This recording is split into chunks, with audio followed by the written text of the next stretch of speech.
కష్టాలు వచ్చినప్పుడు మనందరం ఒకరికొకరు చేదోడు వాదోడుకుంటాం. ఇది తిట్టుకునే సమయం కాదు.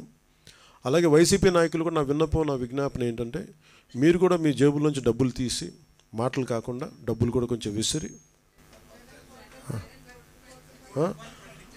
సంతోషం అండి. అంటే ఎవరు స్ఫూర్తి చేసినా పర్లేదు సార్. ఆయన చేసినా నేను చేసిన అట్లా కాదు. కానీ నా ఉద్దేశం ఏంటంటే, ఈ సమయంలో పిచ్చి మాటల కంటే కూడా బాధ్యతతో ఉన్న పనులు చాలా మంచిగా చేస్తాయి నా ఉద్దేశం. అందుకని ధన్యవాదాలు తెలియజేసుకుంటూ, ఇలాంటి విపత్తు సమయంలో మీడియా సోదరులు, మిమ్మల్ని సోదరిమణులందరికీ కూడా, మా సిస్టర్స్కి కూడా I'm grateful to you all. నిజంగా అంటే క్షేత్రస్థాయిలో మేము ఆ రిపోర్ట్స్ తెప్పించుకుంటున్నామంటే, ప్రతి విజువల్ తెప్పించుకుంటున్నామంటే అది మీ అందరి సహాయ సహకారాలు. మీ యాజమాన్యాలకి, లేదంటే మిమ్మల్ని లీడ్ చేసే ఎడిటర్స్కి అందరికీ పేరు పేరున ధన్యవాదాలు తెలుపుకుంటూ సెలవు తీసుకున్నాను. Thank you.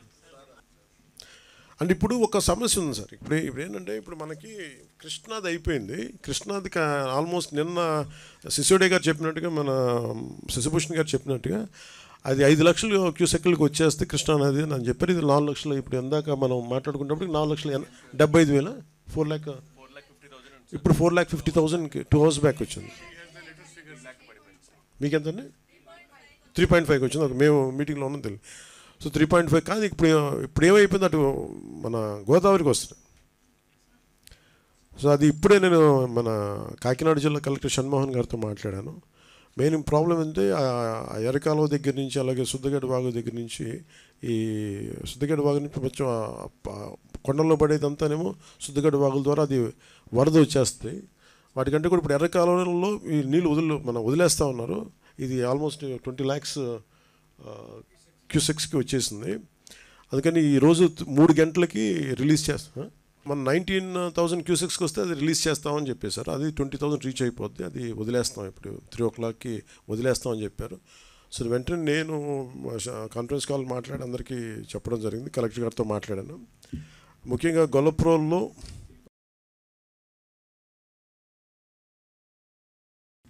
రైల్వే రిజర్వాయర్ దాదాపు 20 TMCలు నీరు చేరుకుంది. క్రమంగా అది 19కి వస్తేనే అది వార్నింగ్ కింద తీసుకొని వదిలేయటం స్టార్ట్ చేస్తారు.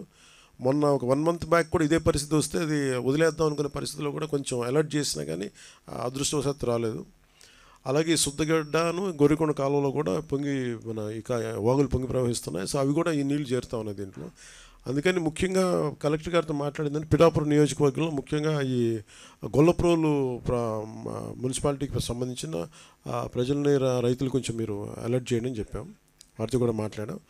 అలాగే అక్కడ గత ప్రభుత్వం చేసిన కాలనీల్లో అవన్నీ, గత ప్రభుత్వం చేసిన తప్పు ఏంటంటే, ఇప్పుడు ఈ రోజున మనం ఈ బుడమేరుతో ఎలా పెట్టుకుంటున్నామో దాదాపు 90% ఇవన్నీ ప్రత్యేకంగా ప్రజలు కానీ అక్కడ ఉన్న పరిస్థితులు కానీ ఎవరికాళ్ళు ఆక్యుపై చేసుకుంటూ వచ్చేసారు, లేదంటే లేఅవుట్లు వేస్తూ వచ్చేసారు. ఈరోజు మనం ఆ నీరు సహజంగా వెళ్ళాల్సిన నీరు అది విజయవాడ వైపు వచ్చేస్తుంది. కానీ గత ప్రభుత్వం చేసిన బిగ్గెస్ట్ మిస్టేక్ ఏంటంటే, వాళ్ళు స్థలాలు ఇస్తున్నాం అని చెప్పేసి అన్నీ మునిగిపోయే చోట్ల ఇచ్చారు. రేపు పొద్దున వరదలు కానీ వర్షం వచ్చినా మళ్ళీ వరదలు మునిగిపోయి మళ్ళీ కూర్చున్నది.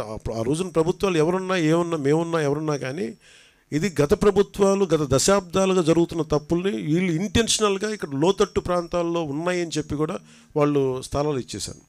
దానికి సంబంధించే ఇప్పుడు ఉదాహరణకి జగనన్న కాలనీ ఒకటి ఉంది, అది ముంపులో ఉన్న ప్రాంతాన్ని అక్కడ ఇచ్చేశారు.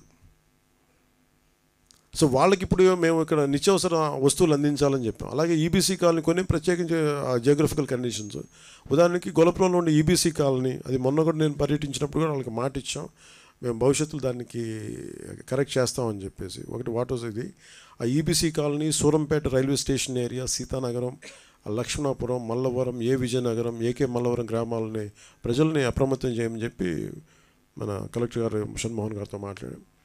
అలాగే ముంపు గ్రామాలు ఏదైనా ప్రజలకు అవసరమైన ఆహారం కానీ, డ్రింకింగ్ వాటర్ ఒకటి, మనకి మెడిసిన్ ఇవన్నీ కూడా అందుబాటులో ఉంచమని చెప్పాం.